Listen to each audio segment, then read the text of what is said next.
The Atlanta Falcons absolutely stole one in Philadelphia on Monday Night Football, and Kirk Cousins is now on the board with his first win in Atlanta as their QB. They get rewarded by hosting Kansas City on Sunday Night Football in Week 3. It's going to be an amazing matchup between Patrick Mahomes and Kirk Cousins. We're going to break down the game, the X factors for both teams on what they need to accomplish to win each game. And then at the very end, we're going to wrap up the video with our predictions. But before we get into that, we want to give a huge shout out to everybody that subscribed to the Tracy Take in our last week, in our Week 2 prediction series videos. We shoot for about 100 new subscribers each week.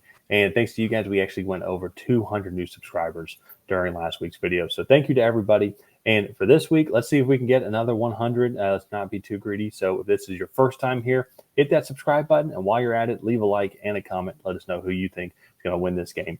Ryan, obviously, if you watch the channel a lot, I'm a Falcons fan. And so honestly, still kind of shocked. We're recording this right now. We're on vacation. We're recording it right after the game on Monday night. And so this will be coming out Tuesday morning. I will kind of say my thoughts, obviously, before this is everything before the 2-minute warning, fourth quarter. I was actually just happy that our team looked more competent. Our defense played well. I think we kind of contained Saquon. He had less than 100 rushing yards during the game. Jalen Hurts nearly had as many. And so just because I think we were doing great in the secondary, but he would just roll out. We just couldn't contain him nearly as much. That's an area to work on. I was very thankful A.J. Brown was hurt during the game because I think that was one of the reasons that also helped out our secondary. Oh, yeah, that definitely helped. It helped out a bunch. And so that, I think, out of everything might have been a key X factor. But I thought the offense looked better. I thought we were running the ball better. Offensive line definitely played a lot better than Week 1. And it was just giving me hope, just kind of going into this Sunday Night Football game. Because I think the Kansas City team is obviously led by Patrick Mahomes. I mean, they're one of the best teams in the league. Just anyways, with Andy Reid as the head coach of Patrick Mahomes. But I thought there were maybe some similarities that we can maybe take kind of some pride in like winning in this match against Philadelphia. And I'm going in at 2-minute warning thinking that we're going to lose the game. And then obviously then we won just because Kirk Cousins just absolutely just threw the ball all over the field. And Eagles also stopped playing defense. So that's a big help. As I said, we stole one. We absolutely stole one here. But as a Falcons fan, I'll stop talking. I want to throw it over to you. What do you think of the Falcons team and then kind of the Chiefs team so far kind of coming up into the season? Yeah, I'll start with the Falcons just because I think coming off that crazy win against Philadelphia, still some inconsistencies that I feel like should be addressed. That offense still at times doesn't feel quite like fully in sync just yet. Kirk Cousins being a little late on some timing throws in the first half. Darnell Mooney stopped like running one of his routes on a deep corner. Just some odd things that like you see from offenses that aren't fully in sync yet. And so I want to see them kind of continue to do that. I do like the fact that they took Kirk Cousins out of the shotgun and like that pistol formation, put him under center, ran the ball downhill with Bijan Robinson, Tyler Algier a bunch. I just thought that was like, you have those two like guys who are clearly capable of running for 1,000 yards in a lead back role. So why not be a downhill running team, rotate those guys in, keep them fresh. So that way in the fourth quarter, defenses are just absolutely gassed. And I thought they did a good job of that today. The offensive line held up much better in pass protection, especially in crucial situations. And I just thought the Falcons, like it was a big step forward for them. They are a little bit more of a veteran-led team. And like I think they're younger in a lot of the skill position spots. But like I think you look offensive line, defensive line, a lot of the leaders in those groups are more veterans than like young players. So I think the Falcons have a lot of promise. The Kansas City Chiefs are a really tough team to beat. They're very physical. This offensive line gets really good push in the run game. They protect Patrick Mahomes well enough. And this defensive line and defense overall is just one of the best in the league. And I think they're going to pose a really big threat to this Falcons skill position group who I think outside of Drake London lacks elite playmakers at the wide receiver spot. And then Bijan Robinson is a great back. But how does this offensive line hold up? Because he can only do so much if one of the best run defenses in the league is just shooting gaps and coming downhill, and he can only do so much. Yeah, So no, with Kansas City, I mean they're going for their third Super Bowl in a row for a reason, and so yeah, it's going to be trying to figure out how to stop Patrick Mahomes because I think he's one of the best QB minds in the game. Then you have Andy Reid, one of the best coaches, if arguably maybe now the best coach in the league. That's seriously up for some serious debate, but it's going to be a fun Sunday night football matchup. Let's get into kind of some of the key matchups to watch within the game. But before I get into that, if you do want to put a couple bucks down on this Chiefs Falcons game or any other Chiefs Falcons game in the future, check the link down below for BetUS. They have a bunch of great promotions going on right now for first-time players, and you can look at this game, all the other Week 3 games, and also any other sport as well that you would like. So check the link down below. And with this one, too, I know Falcons fans and also I think the sports media is going to be coming off this crazy ending high of the Falcons winning. I'm normally not on the tail end of this side of those games, so it's kind of nice to be a part of it. But I still think going into this game, it's hard to think the Chiefs wouldn't be the favorite by at least 3 points. Going on the road in the NFL is tough for any team. They're also professionals, and so I think it's going to be a crazy atmosphere Sunday Night Football, especially then too, just kind of with how this game ended as well. It's going to be a very lively stadium in Atlanta. And to me, when kind of looking at this matchup, one of the areas I really actually thought the Falcons improved on because they were so horrible on in the first week, which is the offensive line I thought just played better all around. In run protection, they were getting good push off the ball under a defensive front that for Philadelphia that I thought, and they are still really good with Jordan Davis, Jalen Carter as well, and getting some good push, getting some good running lanes with Bijan Robinson as well. But then on top of that, too, they had a lot of good pass protection as well for Kirk Cousins. Obviously, you're not blocking TJ Watt, so that's a huge benefit. But Kirk Cousins looked more poised in the pocket, especially as the game went on. And I agree with you earlier. First half of the game, it definitely seemed as like just the timing was off. Like the guys were open, but Kirk Cousins was just still kind of getting into that rhythm, getting into that timing. The second half, though, I felt like they could throw all over that Eagles secondary.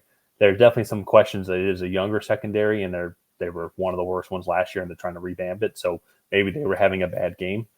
But I think that's maybe some areas where they can potentially exploit the Chiefs defense as well. It's still going to be Steve Spagnuolo defense, but if this offensive line can continue to get that push and then protect Kirk Cousins as well, I think that there's going to be enough motion here in the Zach Robinson offense, who branches off from the Sean McVay style offense, where I think guys like Ray McLeod, Darnell Mooney, who had a great game tonight, 81 yards and a touchdown as well.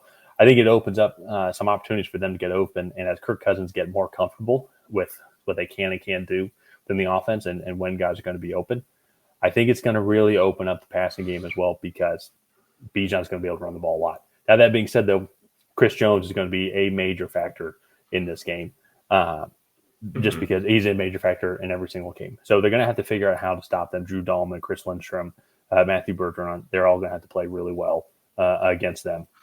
And so want to throw it to you here now, kind of talking about what are some of the areas the Chiefs really need to capitalize on to come out victorious in this Sunday night matchup. Yeah, I would say bringing Kirk Cousins to the ground because I think we saw Philadelphia was able to get pressure on him, but they weren't able to finish out some of the reps. That's when some of the Falcons' biggest plays came when Kirk Cousins was able to make those small adjustments in the pocket as the play was breaking down, and then make a big play off of that. And so I think that's going to be finishing with the pass rush. Also, I'm really excited to see Trent McDuffie on Drake London. I think that's going to be a really big matchup because I think if Trent McDuffie can win that, I think making Kirk Cousins go to Darnell Mooney, who they could probably have more favorable corner matchups with him as well. I think that is going to be an interesting thing and maybe make this Falcons offense a little bit more one-dimensional. And also, the last thing I will say is Kirk Cousins is 0-4 against Steve Spagnuolo's defense. And that's just like, can Kirk Cousins kind of finally figure out some of the rotations in this defense and make adjustments that way. So I guess that leads me into predictions here. I am going to go with the Chiefs. I know Isaiah Pacheco is going to be out for this game. He's been placed on IR, and that is a tough loss. I still just feel like at the end of the day, this Chiefs team is just going to be probably a little too good for this Falcons team. Yeah, no, I was actually already thinking this as well before we somehow won this game, but I'm actually am going to go with the Falcons in this game as well. I saw enough improvement in the Falcons from week 1 to week 2 where I think then they would even keep improving on from week 2 to week 3. I think it's not like they're game breakers overall individually. I think kind of with the Zach Robinson offense, with the motion that they have, I was impressed kind of just with the overall protection that they were able to have, getting guys in motion, getting guys in space. Kirk Cousins definitely improved a lot, getting the ball to Bijan a lot more. I'm going to go with the Falcons here. I do also think the loss of Isaiah Pacheco, and then I saw their reports they're calling Cameron Hunt, so he's probably going to come into Kareem Hunt. Kareem Hunt. What did I say? Sorry, Cameron Hunt. Sorry, Kareem Hunt. Carson Steele is also going to be the rookie sensation. That so that's probably going to be that type of backfield, which is I think going to be an overall loss just from that effectiveness, just because of how good Isaiah Pacheco is at catching the ball out of the backfield. He's got even improved significantly as one of the better running backs between the tackles in general. Also on top of that, so I think that is going to be a bigger loss. But I also think too, I'm curious how our defensive line does against the Chiefs' offensive line.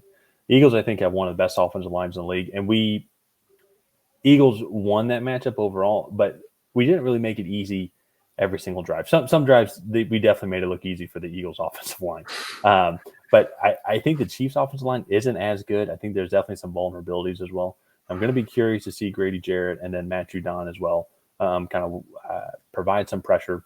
Really like the linebacking core with Caden Ellis and Nate Landman and Troy Anderson as well. And then also on top of that, then you have the secondary led by AJ Terrell and Jesse Bates. And so we've got good talent at each layer. And so I think it's also not going to be as easy for the Chiefs to go down and score as a lot of people initially expect. So I think we're going to go into that Sunday night game, and we're probably not going to be the favorites. I'm probably going to lose this pick, but you know what? I'm going to be rooting for them anyways. And maybe I am kind of riding the high right now but yeah, it was just in general, it was good to see the Falcons kind of just slowly keep improving from especially too after what was just a very poor week 1 performance. Yeah, and that's and my big thing too is I just don't know if I trust this Falcons team to fully put up a full 60-minute performance, and you're going to have to do that against the Kansas City Chiefs.